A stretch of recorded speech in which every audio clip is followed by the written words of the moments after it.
جدید سائنسی علوم ہمیں بتاتے ہیں کہ ہماری کائنات کی جو کل عمر ہے وہ 13.8 ارب سال ہے۔ یہ 13.8 ارب سال زمین کی عمر کیوں ہے یا کیسے ہے؟ یہ اس طرح ہے کہ بگ بینگ کے بعد جو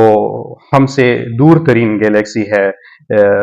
JZ11، اس کی روشنی کو ہم تک پہنچتے ہوئے 13.8 ارب سال گزر گئے ہیں،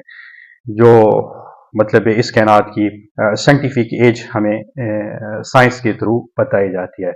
اور کائنات میں جو ہے سب کچھ ایک دم سے تخلیق نہیں ہوا، بلکہ یہ ایک مرحلہ وار پروسیس ہوتا رہا، اور یہی بات قرآن بھی کر رہا ہے کہ کائنات کی جو تخلیق تھی ایک مرحلہ وار پروسیس کے تحت ہوئی تھی۔ تو اب یہی وہ سکس کاسمک فیز ہیں جن کا ذکر سورت حامیم سجدہ کی 9ویں 10ویں اور 11ویں آیات میں ہو رہا ہے، جہاں کہا جا رہا ہے کہ اللہ تعالیٰ نے 2 دن زمین کی تخلیق میں صرف کیے، پھر 2 دن اس میں ضرورت اسباب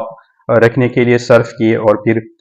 2 دنوں میں آسمانوں کی تخلیق کا پروسیس اپنے تکمیل کو پہنچا۔ تو جو کائنات کا سب سے پہلا فیز تھا، جس میں کائنات کا آغاز ہوا، جس کو ہم کاسمک اوریجن کہیں گے، یا کائنات کا نقطہ آغاز ہے، جس میں